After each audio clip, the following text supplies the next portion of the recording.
Bonjour India. Salut. India, j'ai décidé inconsciemment de t'amener dans un restaurant qui s'appelle le restaurant Love. Et étrangement, on va parler de ton livre, La mort d'une princesse, qui lui parle d'amour, le syndrome de la princesse. Est-ce que ce sont toutes les filles qui l'ont, c'est-à-dire de vouloir être sauvée par une relation de couple? Tu sais, moi, la princesse, pour moi, c'est vraiment une métaphore pour l'illusion amoureuse. Puis moi, à un moment donné, c'est venu à m'énerver, tu sais, cette recherche de papillons. Tu sais, des amitiés, des fois, ça se construit sur plein d'années. Pourquoi l'amour, il faut que ça soit instantané, faut qu'on le sente tout de suite, sinon, vite, on passe à autre chose. Je t'avoue, bien honnêtement, quand j'ai tourné les premières pages de La mort d'une princesse, je m'attendais à avoir un peu quelque chose de très autobiographique. Je te connais quand même beaucoup. Puis là, je me dis, oh mon Dieu, on va voir India devenir adulte, tomber en amour, s'acheter une maison et tout ça.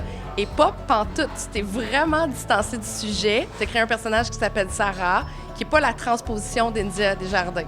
Mais je suis contente que tu dises ça parce que je suis vraiment une passionnée de la fiction, puis de raconter des choses à travers une histoire inventée. Je trouve que ça a encore sa place. Par contre, les émotions sont authentiques.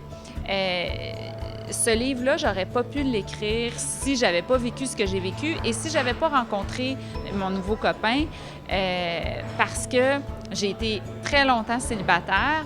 Puis c'est ça, au lieu de raconter une histoire d'amour, je voulais raconter une histoire de pardon, tu sais, de faire la paix avec son passé. C'est vraiment ça qui est le centre de mon livre, c'est que quand tu as été blessé, c'est quoi le chemin que tu as à parcourir pour finalement être capable de t'ouvrir à nouveau? Mais il y a aussi la mauvaise impression qu'on a que le célibat, c'est mal. Le célibat, tu es une femme qui n'est pas sauvée, que ta rédemption va passer par te retrouver un couple. Et ça, je trouve que c'est bien abordé dans le livre, dans le sens où tu peux choisir d'être célibataire puis d'être vraiment heureuse. Oui, puis à un moment donné, c'est un choix aussi d'en sortir. Mais quand tu fais le choix d'en sortir, tu te sens quasiment comme si tu te trahis toi-même. Tu dis, ben voyons, j'avais fait le choix d'être seule, d'être forte. Tu sais, c'est toutes des questions que moi-même, je me suis posée quand je suis sortie quand j'ai rencontré quelqu'un. Mais justement, c'est peut-être le bon âge, 40 ans, 35-40 ans, pour rencontrer quelqu'un. Parce que si on rencontre quelqu'un à 20 ans, on est presque voué à se séparer de cette personne-là. On vit bien trop longtemps dans la vie pour passer 60 ans avec une même personne. Bien, j'aime ça que ce soit toi qui le dises, parce que, ben, ça se peut qu'une histoire se termine. Tu sais, l'important, c'est que pendant qu'on la vit, qu'elle soit le fun, qu'elle nous fasse pas mal. Il y a aussi le 2016, qui est l'ère des réseaux sociaux. Les relations sont jetables, sont virtuelles. On existe derrière un ordinateur, puis on n'a plus le contact avec la vraie personne aussi. Et ça, tu l'abordes. Moi, j'ai pas de jugement par rapport à ça, mais j'ai un questionnement sur qu'est-ce que sont devenues les relations. Puis autant je vois du positif, parce que moi, mon chum, je l'ai rencontré par Facebook. Puis quand t'es dans une période de dating, mettons, bien, tu te rends compte que beaucoup de gens restent dans le virtuel.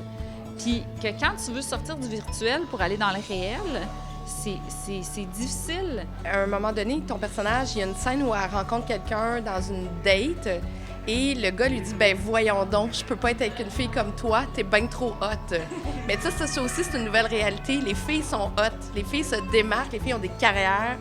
Puis ça peut faire des fois peur aux gars. Puis je sais que toi, t'as passé quand même par là une couple de fois où ton statut d'auteur impressionnait des prospects.